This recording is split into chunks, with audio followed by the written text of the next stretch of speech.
Hello students, welcome back. I'm here with another topic of recombinant DNA technology.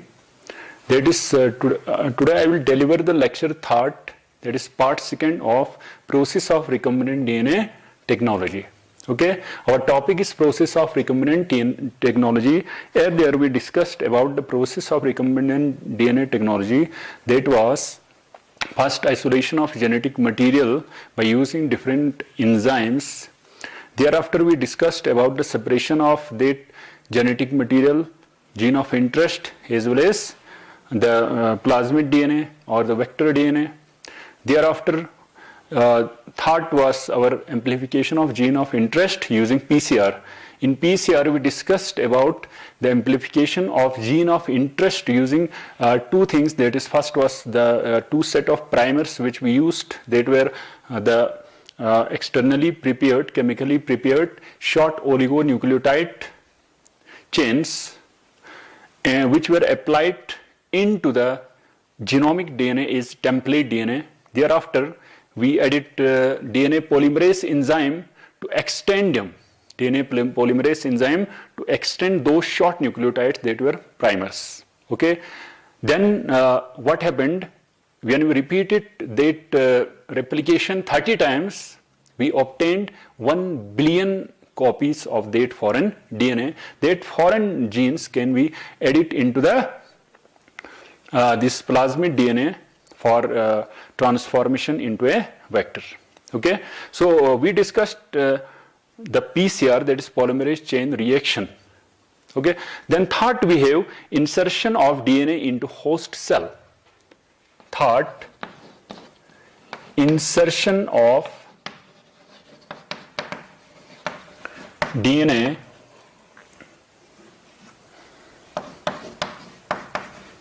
into host cell. So after obtaining the recombinant DNA by joining this foreign DNA as well as the plasmid DNA together, what we did, we have transferred the recombinant DNA into the host. Okay. So what are the techniques of transferring the recombinant DNA into the host? So first of all, let me take the example of host. For example, we have E. coli. E.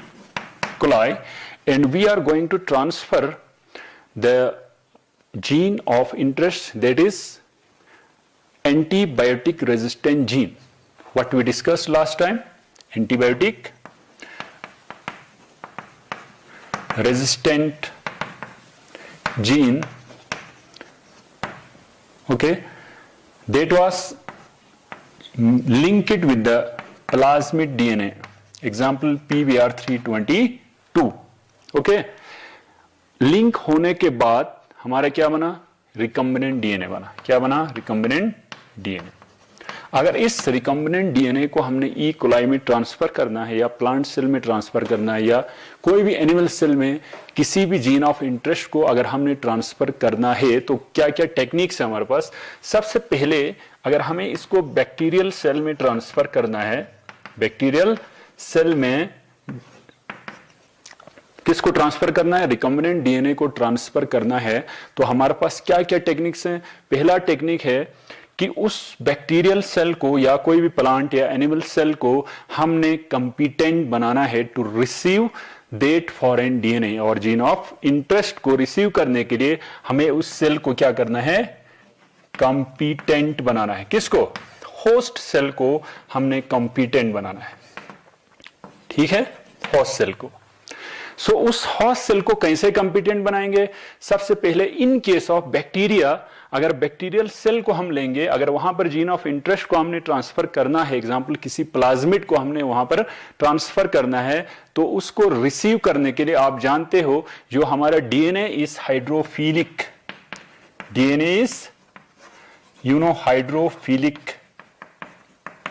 DNA is hydrophilic. So it cannot directly transfer into the cell. ठीक है. What we do, we treat the cell that is host cell with different types of cations. Example, we have divalent cation या bivalent cation. Divalent cation अगर हम उसमें add करते हैं, example we have calcium 2 positive, हम क्या करते हैं उस होस्ट सेल में या तो बैक्टीरियल सेल में डाइवेलेंट केटाइन जो है ऐड करते हैं, ठीक है। डाइवेलेंट केटाइन ऐड होने की वजह से क्या होता है, उसकी जो पोरोसिटी है वो बढ़ जाती है। किसकी? उस सेल की पोरोसिटी बढ़ जाती है। ओके, जब उसकी पोरोसिटी बढ़ जाएगी तो उससे क्या होगा, उसके बाद वो पोर्स बढ़ेंगे तो वहां से सेल वॉल से, ठीक है, वो जो हमारा प्यूरिफाइड डीएनए है या तो फॉरेन डीएनए है वो इंटर होगा। क्या होगा? वो इंटर होगा to force open those pores into the cell and to push the foreign DNA into the cell. What we do next step is to culture, ठीक है, और mix up these competent cells और you can say the host cell into the ice. हम क्या करते हैं, then we add the ice, उसके बाद हम आइस को ऐड करते हैं, ठीक है। आइस ऐड करने के बाद क्या करेंगे हम उसको, यानी कि हम उसमें कूलेंट इफेक्ट डालते हैं, कूल करते हैं उसको, कूलेंट इफेक्ट के लिए आइस डालते हैं। आइस डालने के बाद उस सेल को हम हीट शॉक देते हैं। क्या करते हैं, दूसरा काम, हम उसको रखते हैं 42 डिग्री सेल्सियस में, 42 डिग्री सेल्सियस में रखते हैं, जिसको हम बोलते हैं हीट शॉक। क्या बोलते हैं? हीट शॉक, हीट शॉक, ठीक है। सो हीट शॉक देने के बाद थर्ड हम क्या करेंगे इसमें, इसको फिर से हम क्या करेंगे, हीट शॉक देने के बाद फिर से हम उसको आइस में रखें, then again it's put into the ice. क्या करेंगे, थर्ड फिर से हम उसमें आइस में ऐड करेंगे, जिसकी वजह से the bacterial cell will receive the foreign DNA और द प्लाज्मिड, ठीक है, and that is recombinant DNA. So it will receive the recombinant DNA due to heat shock as well as ice, ठीक है। तो उसकी वजह से हम क्या करते हैं, उसको फोर्सली ओपन करते हैं उन पोर्स को, और वो डायरेक्टली इंटर होता है कहां पर, रिकम्बिनेंट डीएनए जो है बैक्टीरियल सेल में इंटर होता है, ठीक है। सो इन केस ऑफ, अगर हम एनिमल सेल की बात करेंगे, एनिमल सेल में हम उसको कैसे ऐड करेंगे, in case of animal cell, animal cell may we have another method which is known as micro injection. So in micro injection we directly inject the foreign DNA or the recombinant DNA into the nucleus of the animal cell, ठीक है। अगर हमारा host cell क्या है, animal cell है, तो उसमें क्या करते हैं, हम एक और मेथड यूज करते हैं which is called micro injection. Through micro injection we directly inject the recombinant DNA into the, कहां पर करते हैं, nucleus of the animal cell, that is host cell, ठीक है। Third, in case of plant cell, अगर हमारा host cell कोई plant cell होगा, एग्जांपल फॉरेन जीन को, जीन ऑफ इंटरेस्ट को हम किसी प्लांट सेल में डालना चाहते हैं ताकि हमें डिजायर्ड प्रोडक्ट वहां पर मिल सके, तो in case of plant cell what we do, plant cell में हम क्या करते हैं, हमें दो चीजें हैं वहां पर प्लांट सेल के अंदर, ठीक है। क्या क्या है, पहला जो है उसमें एक प्रोसेस है जिसको हम कहते हैं बायोलिस्टिक, या जिसको हम बोलते हैं जीन गन। क्या बोलते हैं, जीन गन, ठीक है। सो जीन गन में क्या करते हैं, हम जो फॉरेन डीएनए है, हमारा डिजायर्ड डीएनए है, ठीक है, that is coated with, that is applied into the high velocity induced tungsten और गोल्ड। गोल्ड और टंगस्टन में क्या करते हैं, हाई वेलोसिटी इंड्यूस्ड, ठीक है, जिस जो हाई वेलोसिटी से वहां से मूवमेंट करेंगे, किसके अंदर, सेल के अंदर, उसके बाहर हम क्या करते हैं, कोटिंग करते हैं, किसको, डीएनए को। कौन सा, foreign DNA is coated into the high velocity induced gold और टंगस्टन, ठीक है। देन दीस आर बम्बॉर्डेड, क्या करते हैं इसको, these are bombarded into the cell, In case of plant cell, this process is known as biolistic और gene gun. इसको हम बोलते हैं, कभी कभी ऑब्जेक्टिव में पूछा जाता है ये क्वेश्चन, इसको बायोलिस्टिक और जीन गन बोलते हैं, जिसकी वजह से हम क्या करते हैं, इंजेक्ट करते हैं इसको कहां पर, प्लांट सेल के अंदर. ठीक है. Then we have another process as well. Mostly what we do in case of some bacterial cell और एनिमल सेल या किसी भी सेल में विच आर पैथोजेनिक बैक्टीरिया और you can say pathogenic virus हो सकते हैं, कोई भी पैथोजेंस को हम डिसआर्म करते हैं. क्या करते हैं, द पैथोजेंस आर डिसआर्मिट. उनको डिसआर्म करने के बाद हमारा जो फॉरेन डीएनए है that is edit into the pathogen which acts as a vehicle और transformation source to transfer our foreign gene और प्रोडक्ट्स इनटू द होस्ट. ठीक है. What we do, the pathogenic organism, pathogens or disarm it. disarm it मतलब क्या हुआ, डिसआर्मिट मतलब हो गया वो जीन्स को रिमूव किया जाता है जिसकी वजह से अंदर वो क्या करते थे, बीमारियां कराते. एग्जाम्पल, डिफरेंट प्रोडक्ट्स बनाते थे जिसकी वजह से बीमारी होती थी. ठीक है. तो उन जीन्स को रिमूव करते हैं हम लोग, सीधी सी बात है, डिसआर्म किया जाता है जिसकी वजह से वो हमारे अंदर बीमारी इंफेक्शन न कर सके. ठीक है. That is called disarmation. Disarmed in the foreign gene और you can say foreign our DNA is directly transfer it into the host cell. ठीक है. सो हमारे पास ये डिफरेंट प्रोसेसेस थे through which we insert the recombinant DNA into the host cell. I hope you understood this very well. ठीक है. Then thereafter we have last topic, that is third हमारे पास क्या है, obtaining foreign gene product. ठीक है. obtaining foreign gene product. आप देख सकते हो हमारा फिफ्थ टॉपिक है obtaining foreign gene product. Last है ना. हमारा जो अल्टीमेट एम क्या है कि ये जेनेटिक इंजीनियरिंग हम करते क्यों हैं, सबसे पहला क्वेश्चन. ठीक है.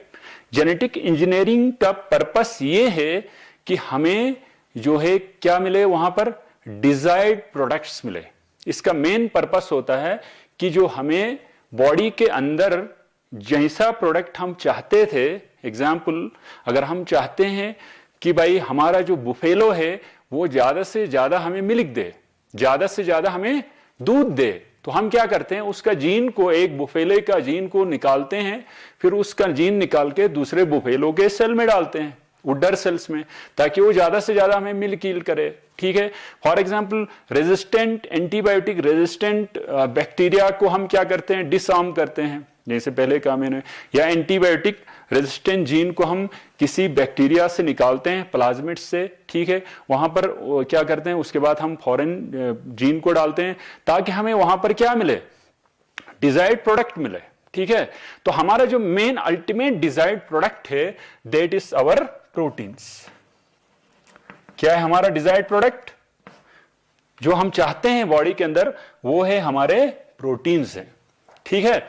सो प्रोटीन्स कैसे बनते हैं, आपको पता है.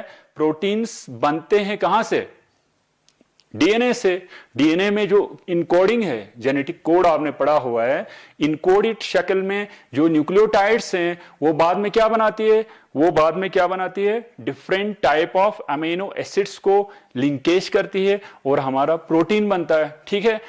वो प्रोटीन बनने के बाद क्या होता है, हमारा मेन पर्पस होता है कि जो प्रोटीन बने वो लार्ज स्केल में बने. किस में बने, that will be formed in large scale. कहां पर, इनसाइड द ऑर्गेनिज्म. तो आप मुझे बताएं, अगर हम एक एग्जाम्पल बैक्टीरिया को कल्चर करते हैं, या एक ऑर्गेनिज्म को, या प्लांट सेल या एनिमल सेल को कल्चर करते हैं, इंसर्ट करते हैं उसके अंदर क्या, फॉरेन जीन. ठीक है. तो वहां पर तो प्रोटीन बनेगा. क्या आपको इतना सफिशिएंट अमाउंट में उस सेल के अंदर प्रोटीन बनेंगे जितना हम चाहते हैं, नहीं. ठीक है. क्या हम उतना उसको सप्लाई कर सकते हैं इसमें मार्केट में, नहीं कर सकते हैं। तो उसके लिए क्या करना है, हमने उसको एक दो चीजें होती है हमारे पास। एक होता है स्मॉल स्केल में उन सेल्स को, होस्ट सेल्स को, जहां पर हमने फॉरेन जीन्स को इंसर्ट किया, उनको हमने कल्चर करना है। क्या करना है, उनको स्मॉल स्केल में हम लेबोरेटरी में कल्चर करते हैं। क्या करते हैं, स्मॉल स्केल में हम उनको लैब में कल्चरिंग करते हैं। ठीक है, लैब में कल्चर करते हैं, समझ में आ रहा है ना। तो लैब में कल्चर करने के बाद लेकिन उतना सफिशिएंट अमाउंट में हमें वहां पर foreign gene product that is proteins can't be obtained. ठीक है, तो उसके लिए क्या है, हमारे पास एक और अनदर टेक्निक है जिसको हम बोलते हैं बायोरिएक्टर्स। क्या बोलते हैं हम उसको, हम दूसरा एक टेक्निक है which is known as bioreactors. वो बायोरिएक्टर्स क्या होते हैं, वो बायोरिएक्टर्स आपने यहां पर मैंने एक सिंपल आपको बनाया हुआ है।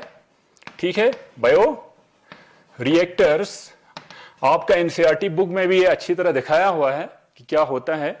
Bioreactors are the simply vessels. क्या होती है, these are the vessels where we culture our bacteria in large amount. ठीक है, the culture our bacteria in large amount and as a result of which the foreign gene product, that is क्या है हमारा foreign gene product, proteins can be obtained in large amount, in large scale। large scale में हम इसको, इसमें क्या करते हैं, प्रोटीन्स को बना सकते हैं। ठीक है, स्टोर कर सकते हैं, ये बनाएगा, प्रोसेस करेगा। इसको प्रोसेस करने के लिए हमारे पास क्या होना चाहिए, सुटेबल क्लाइमेटिक, सुटेबल कंडीशंस होने चाहिए। किसके लिए, for the cell to grow and to process. ठीक है, उसके लिए सुटेबल कंडीशन होना चाहिए। सुटेबल कंडीशंस क्या होना चाहिए, एग्जाम्पल हमारे पास सुटेबल कंडीशन, पीएच हमारा सुटेबल होना चाहिए। ठीक है, हमारा टेम्परेचर जो है ऑप्टिमम होना चाहिए।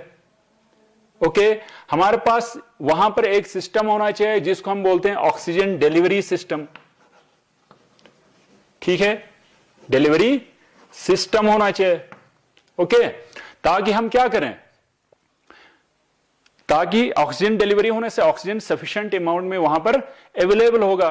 ठीक है, उसके बाद सफिशिएंट अमाउंट में हमारे पास न्यूट्रिएंट्स ब्रूथ होना चाहिए। वहां पर जो न्यूट्रिएंट्स जरूरत होते हैं किसके लिए, for the growth of cells, उसके लिए सफिशिएंट अमाउंट में क्या होना चाहिए, हमारे पास न्यूट्रिएंट्स जो है मुहैया होना चाहिए। ठीक है, सो देखो हमारे पास क्या है, डिफरेंट टाइप ऑफ स्टायरर्स हैं। इसके लिए क्या है, स्टायरर्स है जिसको हम बोलते हैं बायोरिएक्टर्स।